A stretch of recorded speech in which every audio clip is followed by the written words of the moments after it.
Hello, I'm the Media Wiz, because One Art Form wasn't enough, and we're back at it again with another vlog video. So today we're going to be talking about the Loud House movie, and, well, this is going to be kind of like when I talked about the Steven Universe movie, because shows like Loud House, Steven Universe, Rick and Morty, the last season of Star Versus, which I've never done a video on, but maybe someday I will. These are shows where when I first watched them, I did really like them a lot. But over time, and it's not really because the shows fell off, although I know some people would say that it did. But me personally, it just came down to, alright, it's not a bad show. I've watched it, I've kept up with it a fair amount, but I wouldn't say that I love it. It seems that this is one of those shows that people either really love or really hate. Again, very similar to Steven Universe, Rick and Morty. It's one of those shows where it's split right down the middle. I guess I'm one of those rare people that says, I like it, but I wouldn't say I love it, and I haven't kept up with it in forever. Last thing I remember keeping up with this show was that TV special they did where they went to Canada. And even then, I barely remember a lot of what happened in that. But what I do know is that Loud House is basically Nickelodeon's second biggest IP at the moment. First, obviously, being SpongeBob. And Nickelodeon will not let us forget it, because just like with SpongeBob, they have a bunch of spin-offs lined up. Now, in the case of SpongeBob, it's a little bit more disheartening, especially with all the stuff of Steven Hillenburg saying he didn't want spin-offs, but then Nickelodeon announced they were going to be doing spin-offs after the man tragically passed away. But in the case of Loud House, they've been doing spin-offs. They had a spin-off show since the show's like second or third season. And that ended recently, as far as I can tell. And now their next big push is to do the live-action Loud House show, much in the vein of that live-action Christmas special that they did, which I did not see because I had very little interest in watching it. And I've heard responses from both dedicated haters and fans of the show alike that it was not very good. But I've been wanting to do a video talking about something Loud House related because it's occasionally been brought up to me. Back when I asked people for bad episodes of good shows, I've had a couple people suggest episodes of the show. Obviously, that live-action Christmas special was offered several times from people. But I decided I was going to talk about the Loud House movie because, you know, kind of keeping up with what we did last video, talking about Doug's first movie. Now we're going to talk about the Loud House movie. So that way I can finally do my first official Loud House video. As far as I can tell, they wanted to do a Loud House movie ever since 2017, like after a year or two of the show being on air, which I guess makes sense. I mean, the show hit its stride super early on, so Nickelodeon was like, hey, let's make some money on this. Then they decided to make the movie, and the original plan was to have it go to theaters. But then in 2019, Nickelodeon made a deal with Netflix, so that way some of their content would go on Netflix, and this show is apparently one of them. And this movie went to Netflix. I guess the original plan was to have the movie drop in 2020, but of course, being 2020, that didn't happen. And the movie was delayed and delayed and delayed until eventually it was released a year later in like the middle of 2021. I feel like it's kind of like Doug's first movie in that this feels like a TV movie, so maybe that was the reason, or at least one of the many reasons that they pulled out and didn't want this to go to theaters. Because there are a few cinematic shots in there, like you have a couple of grand sweeping shots, which I thought looked okay. I thought the opening had some unique lighting stuff going on. I thought that some of that was pretty neat. Some of the backgrounds are really well done. And the entire time I was just thinking to myself, would this have gone to theaters? Or could I see this going to theaters? And for the most part, while it certainly looks better than something like Doug's first movie, which did just look like a glorified straight-to-TV movie, I gotta say, I did find out that half of the movie was made by one of the regular teams that works on the show, and the other was a team that had never worked on the show. So it did feel a little bit weird, and I think it kind of shows in a lot of scenes. I mean, I'm going to say this. I've done a video talking about the MLP movie from 2017, but say what you want about that movie. That movie is certainly far from perfect, but at least with the animation that was in that movie, I could at least see why it would go to theaters, because it did look relatively theatrical and cinematic. This, on the other hand, just kind of looked like a regular episode of the show. So part of me thinks like maybe Nick thought about that, and some of the higher ups were like, okay, there's some cinematic stuff in there, but we should probably like reel it back a bit. And also that deal with Netflix certainly helped. Since they were partnered with Netflix at this point, this was long before Paramount Plus was even being talked about, so I'm assuming that had something to do with it as well. So while I don't think it's as cinematic as something like, say, the South Park movie, or the Beavis and Butthead movie, or even the Powerpuff Girls or MLP 2017 movie, it still looked better than Doug's first movie. I will give it that. It looked a little more cinematic than that did. I'd probably put the animation on par with the Steven Universe movie, and that was a TV movie, so I feel like it's on that level. It's like, you can tell they put some cinematic animation in there when it really mattered, and of course, they do have the occasional song sequences like the Steven Universe movie. Not as many songs, but there are songs. So what is the plot of the movie? Well, it starts off with a family vacation because Lincoln is feeling bad for himself because he's the middle child and he's good at keeping everything in order around the house and, mapping out everybody's day to help his sisters and his parents, but he feels like he's gotten lost in the shuffle. And we get a whole song about that. He doesn't like being treated as boring old Lincoln Loud, Mr. Extraordinary. Even though several times throughout the movie he keeps saying that he's the man with the plan and he acts super confident, but, the main drive of the movie is that he wants to prove himself. So after he talks about this with his friend Clyde, who reveals he got his talent in baking from his nanas over in France, Lincoln then gets the idea to try and figure out where they're from so they can go on a family vacation and maybe he can find out what he's good at. So there's this whole scene where they need to get genetic DNA to figure out where they came from. They go to the dad. There's this whole sequence where they put him through a bunch of scientific experiments, and after analyzing the spit, it turns out their genetics go all the way back to Scotland. So that becomes the movie. And we get a montage of them traveling to Scotland, and they do it in a very unorthodox way. And of course you'd expect the Louds to do that.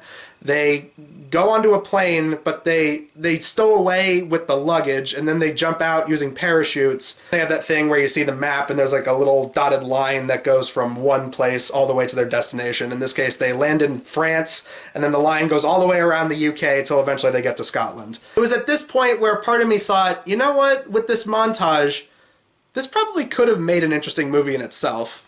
It would have been cliche because, it's a road movie, but probably could have had some fun with that, but I guess they wanted to take things in a different direction.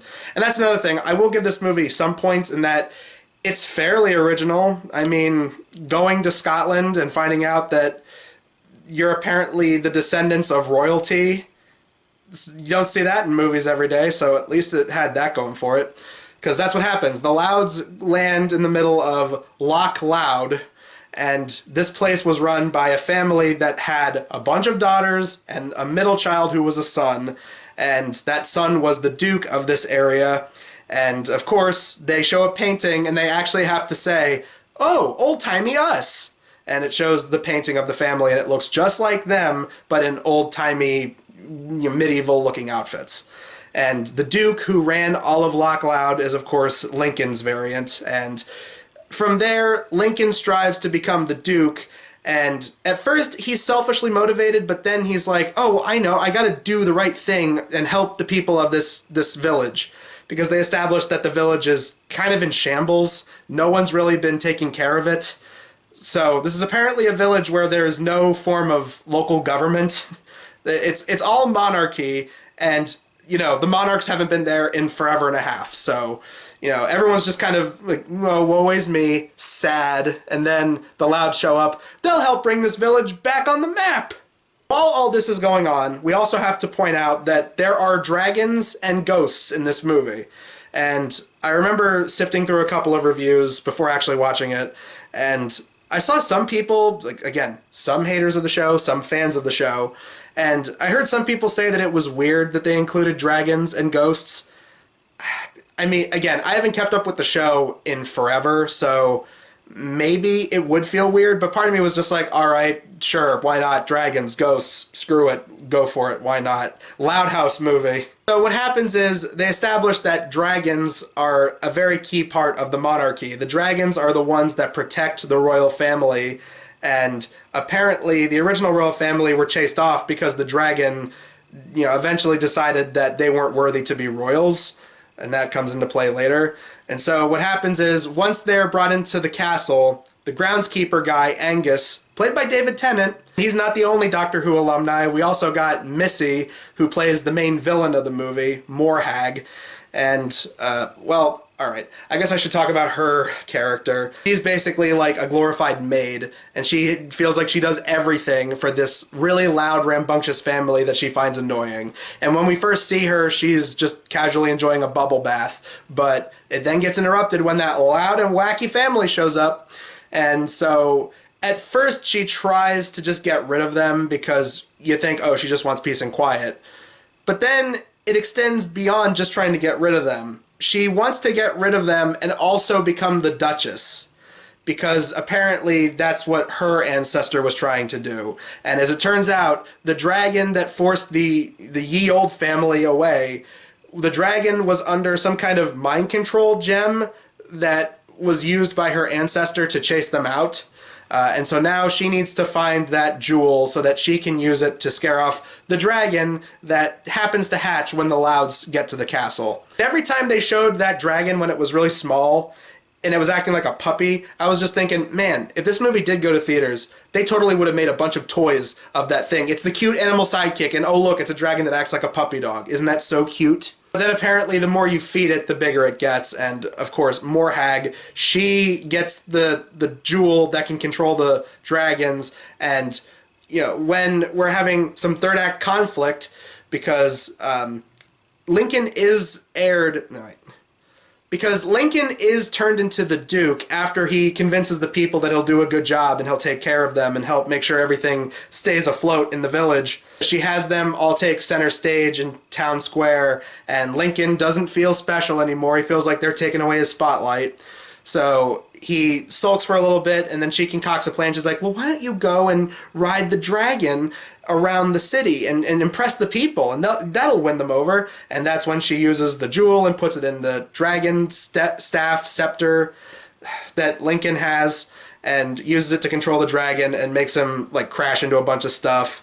And now the whole village hates him, but his family still cares about him, and they even offer to help fix it up the next day. But everyone in the town then grabs their torch and pitchforks and just say, we don't want you anymore, get out of here. So as they leave, that's when Morhag decides, she goes out to talk to the people, and she basically just declares herself Duchess. And Angus even says, like, the Louds didn't put you in charge. This is most unorthodox. He doesn't say it like that. He's not stereotypically British. He's David Tennant embracing his inner Scot. I will say this, David Tennant as a voice actor, not that bad, because I honestly didn't recognize him. I mean, there's like certain things he says where it kind of sounds like him, but it's like, it's much more different than his doctor voice. So I'll give him that. David Tennant, you did a good job with your voice acting there. But, he tries to tell everyone that this is bogus, and she even says, like, well, I could just lie, but I'm not going to. Grabs the scepter, dragon then, like, scares all the town. Because that's her whole motivation. It's not, she wants power, not to, like, get riches, not to force people into slave labor or anything like that. She wants power so she can scare everyone off the island with a dragon, so that way she can just have peace and quiet. Okay. On one hand, I want to say that that's really stupid motivation, but at the same time, I kind of want to give him a pat on the back to be like, well, you know what? At least she knows what her motivation is. She just wants to be left the hell alone. The ghost of Lucy's variants from, the 1800s, from 400 years ago, the ghost is a character all throughout the movie and is helping Lucy try and decipher what's going on with Morhag. But the ghost goes to them and tells them what they need to know, and that they need to go back and they needed to save the day. So the kids hop into a rowboat and go back to the island, and then the parents have to turn the ship around and go back for their kids. So once all the Loud siblings get back to the island, they form this plan where they all get to just basically be themselves. And this is, I guess, kind of a similar thing with the MLP movie, where it feels like, and this movie had way more characters to work with. In the MLP movie, you only have like 6 main characters, 7 if you count Spike. But in the MLP movie, the main 6 kind of vary in terms of how useful they are. Like, Fluttershy doesn't really do a whole lot in the MLP movie. Pinkie Pie is the one that seems to do the most out of all the secondary main 6. Obviously, Twilight is the main character. Like, in this movie, Lincoln is the main character, so it feels like this was the one scene where they're like, oh yeah, just like with the opening, we get to see all the Loud sisters doing what they love, and, they're all working together to stop the main bad guy. After a squabble between Morhag and Lincoln, and, a fight over the crown, Lincoln ultimately comes to the realization that family is more important, and, he decides he doesn't want the crown anymore, and part of me was wondering, like, well, yeah, the show went on after this movie came out, so how are they going to wrap this up? I was kind of curious to see how that part played out. And one of my guesses was right. It turns out that, Lincoln says, basically he pulls the SpongeBob movie speech where, I've learned something after 6 days, 11 minutes, and 7.5 seconds. It's that you are who you are, that kind of thing. And he says that, all he wants to be is with his family because his family appreciates him for who he is. And they do. They even say, oh, well, you're so good at, keeping us all in line and keeping us in order. So then he gives the crown to David Tennant's character, which the reason I guessed that was because it's like, well, when we first see him, he seems really dedicated to this town. He's like, we just need to pull ourselves by our bootstraps and hope that the Louds come back and they'll help put this place back to its original state. So I kind of figured that it was going to be him. What I was even more curious about was what they're going to do with Morhag, because I'm like, okay, with the Steven Universe movie, you had Spinell, and the original plan for Spinell was they were going to kill her off. But as someone who really liked Spinell as a character, I'm glad they didn't go that route. And even though redemptions are very mixed to me, like sometimes I feel like redemption arcs can work, but other times it feels like a really lazy way out. They're like, no, but you just don't know their backstory. They're not bad. They're just misunderstood. I was kind of like, please don't redeem Morhag. Just have her be a one-note villain that just wants peace and quiet, and she's just this really horribly petty person. Don't force a redemption with her. It's like, you can give someone like Sunset Shimmer a redemption because they actually did flesh her character out through the course of several movies and, specials and a web series. But Morhag, she's super one-note as a villain. Whether you like her or not, you gotta admit, there's no way that they could redeem her and make it work. So the one thing I do appreciate is that they at least didn't give her a redemption. Because then the dragon just grabs her, flies her off, and then drops her off on some rocks. And she's like, ha! Now I'm all by myself. I finally get my peace and quiet. And then there's a bunch of seals that look just like the Louds. So she'll never be rid of them. Overall, it's hard to really say, because I've seen some people say this was an outright terrible movie, and I've seen people say that it's not that bad, it's really good, it's one of the better animated movies based on popular TV shows we've had in the last few years. And those are such extremes that I didn't really know what to expect going in. And as it stands, I come to the same conclusion I did with Doug's first movie, in that I think if you're a fan of the show, this is definitely going to be more for you. As someone who kept up with the show for a fair amount, and, I do like it, I just don't love it as much as some other people do. It's not a complete waste of time. Let me say it like this. If you hate the show, then yes, do not watch this movie. You're probably going to hate this movie. And don't get me wrong, there's stuff that I didn't care about with this movie. Like, I thought some of the jokes were corny. Like, even the ones that were supposed to be corny, it's like, ha ha ha. They get to Scotland, and one of them's like, oh, hi, Scott. Hey, Scott. Hey, Scott. We're in Scotland. So everyone's name is Scott. And then she comes across a guy named Scott. Yeah. I wasn't crazy about all the songs. I mean, say what you want about the songs in the Steven Universe movie. Other Friends is still a banger. I don't care what anybody says. Other Friends is still a good song. In this movie, it's like, you got some okay songs, but I don't know if I personally am going to remember any of them. So yeah, much like Doug's first movie, I feel like if you're into the show and you're familiar with the source material, it might be more your speed, but me personally, it wasn't a complete waste of time, but I don't know if I'm gonna remember it in a couple hours from now. I guess we'll have to test that and see. But anyways, that does it for this video. Tune in next time. I'm going to be doing a review of a horror movie.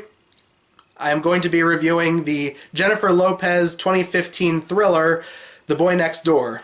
But until then, guys, I'm the Media Wiz, because one art form wasn't enough.